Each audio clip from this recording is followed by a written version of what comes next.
Welcome to English crazy tricks with Usha. आज हम लोग करेंगे इन वर्ड्स को जिनका मतलब एक ही होता है, जैसे कि having said that, however, said that, in spite of that, दो, ऑल्दो।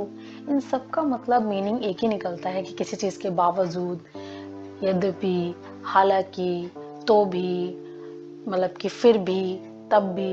तो ये इस टाइप के मीनिंग हिंदी के अलग अलग हो सकते हैं, बट हम लोग इंग्लिश में इनमें से किसी को भी यूज कर सकते हैं वो सेंटेंस बनाने के लिए जो कंट्रास्ट शो करता है। कंट्रास्ट का मतलब होता है कि आपने एक कोई चीज बोली पहले और आप उसके बिल्कुल अपोजिट कुछ चीज बोल रहे हो, दैट इज कंट्रास्ट। ठीक है, जैसे कि सेंटेंस देखो कि वह अमीर परिवार से है तो भी, फिर भी, यद्यपि, बावजूद इसके, हालांकि वह एक गरीब लड़की से शादी करने जा रहा है। मतलब जनरली अमीर लोग क्या करते हैं, अमीर लोगों को ही पसंद करते हैं, लेकिन यहाँ देखिए अमीर है लेकिन किसे शादी कर रहा है, गरीब लड़की से।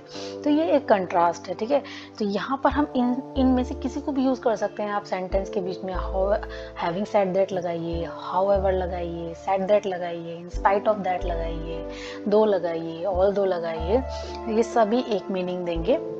ठीक है, तो देखते हैं हम इसमें सेंटेंसेस को कैसे बना सकते हैं, इंग्लिश ट्रांसफॉर्मेशन की कैसे हम करेंगे। बहुत इजी है।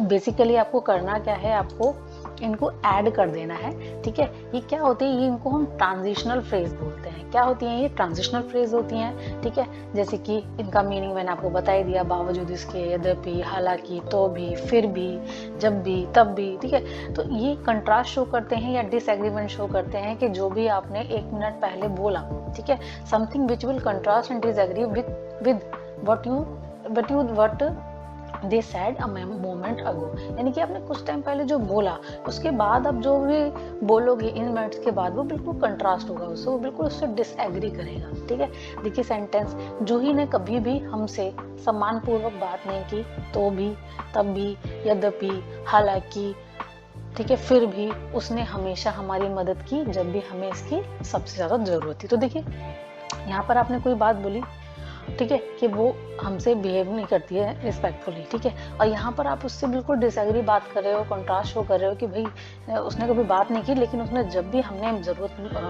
उससे हमने हेल्प मांगी, उसने हमारी हेल्प की। तो एक अपोजिट बात होगी ना, कोई बात तो कर रहा नहीं रिस्पेक्ट से और आपकी मदद कर देगा, ऐसा हो नहीं सकता। ठीक है, लेकिन यहाँ पर हम कंट्रास्ट शो करते हैं, तभी हम इन वर्ड्स को यूज करते हैं, मतलब ट्रांजिशनल फ्रेजेस को यूज करते हैं। देखिए, Juhi never talk to us respectfully. Juhi ने कभी नहीं बोला, कैसे रिस्पेक्टफुली, हैविंग सेड दैट, ठीक है, हाउएवर, दो, ऑल्दो, सेड दैट। ठीक है, तो ये सब आप लगाकर कुछ भी आप इसमें से कुछ भी आप लगा सकते हो, जरूरी नहीं आप यही लगाइए, आप कुछ भी लगाइए। ठीक है, जो भी इसमें हमने पीछे देखा उसमें से आप कुछ भी लगा सकते हैं। ठीक है, तो यहाँ पर आप लगाएंगे। उसके बाद she always helped us when we needed it the most, यानी कि जब भी हमें सबसे ज्यादा उसकी जरूरत थी, उसने हमारी क्या की, मदद की। यहाँ पर देखिए, इस बार परीक्षा कठिन होने वाली है। परीक्षा कैसी होने वाली, देखो कठिन होने वाली है, तब भी, फिर भी आप क्या करोगे, अच्छे ग्रेड प्राप्त करोगे। जनरली क्या होता है, कठिन होता है तो ग्रेड कम आता है, लेकिन यहाँ पर देखिए परीक्षा कठिन है, लेकिन अब उस कंट्रास्ट शो कर रहा है कि यानी कि फिर भी क्या होगा भैया, तुम्हारे ग्रेड अच्छे आएंगे। तो exam is going to be tougher. ठीक है, टफर मतलब क्या, या harder this time, having said that, however।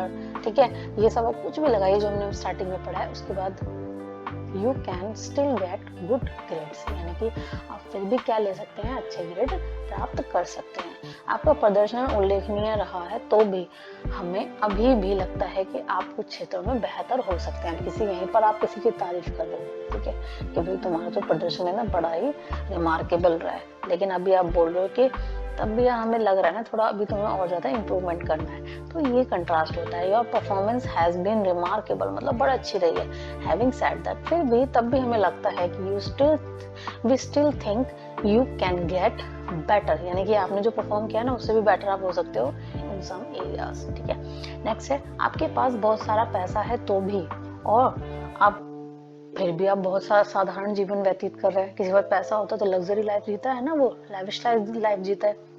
यहाँ पर पैसा बहुत है और लाइफ कैसी है, बड़ी simple. So that is contrast. तो you have lots of money, you have a lot of money. यहाँ पर आप लॉट्स ऑफ लगाइए या अ लॉट ऑफ लगाइए। ठीक है, लॉट्स ऑफ या a lot of, you have a lots of money या a lot of money, having said that, you are living in a very simple lifestyle. वह एक अमीर परिवार से है तो भी वह गरीब लड़की से शादी करने जा रहा है। ये सेंटेंस हमने स्टार्टिंग में किया था ना। तो he belongs to a rich family, कैसी फैमिली से बिलोंग करता है? Rich. Having said that he is going to marry a poor girl, यानी कि किससे शादी करने जा रहा है? वो एक पुअर गर्ल से, गरीब लड़की से। नेक्स्ट देखते हैं सेंटेंसेस। ठीक है, बहुत इजी सेंटेंस है। आप पहला सेंटेंस पूरा कीजिए आपका, और उसके बाद आप ट्रांजिशनल फ्रेज लगाइए। ठीक है, और उसके बाद फिर आपकी जो डिसएग्रीमेंट वाली बात है या जो कंट्रास्ट शो कर रहा है वो सेंटेंस आप ऐड कर दीजिए। That is so simple. ठीक है, किताब का अधिकांश भाग बहुत ज्यादा नीरस था, यानी कि कैसा था? बहुत ज्यादा डल था, बोरिंग था। तो भी मुझे स्वीकार करना होगा, यानी कि मुझे मानना होगा कि उसका जो अंत था ना, जो एंडिंग थी, वो बहुत ज्यादा कैसी थी? चतुराईपूर्ण थी, यानी कि मतलब बड़ी ही ज्यादा उसमें दिमाग लगाया गया। ठीक है, तो मच ऑफ बुक, ठीक है, यानी कि बुक का अधिकांश भाग गिना नहीं जा सकता ना, तो much of book was very dull, कैसी थी? बहुत डल थी। Having said that I have to admit, मुझे मानना होगा कि जो उसका जो एंडिंग पार्ट था, ठीक है, वो कैसा था? Was extremely clever.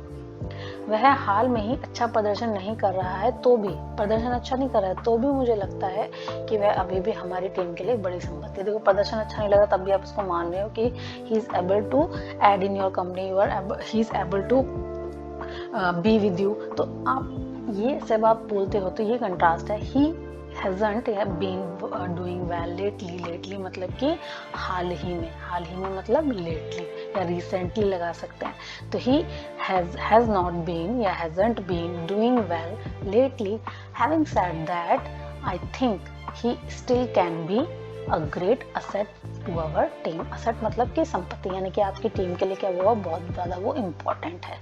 ये कार बेहद महंगी है तो भी मैं किसी दिन इसे खरीदना पसंद करूँगा, क्योंकि वह दुनिया की सबसे अच्छी कारों में से एक है। महंगी है तो जनरली खरीद नहीं पाते लोग, लेकिन ये भैया खरीदेगा। तो यहाँ पर देखिए, this car is very extremely expensive.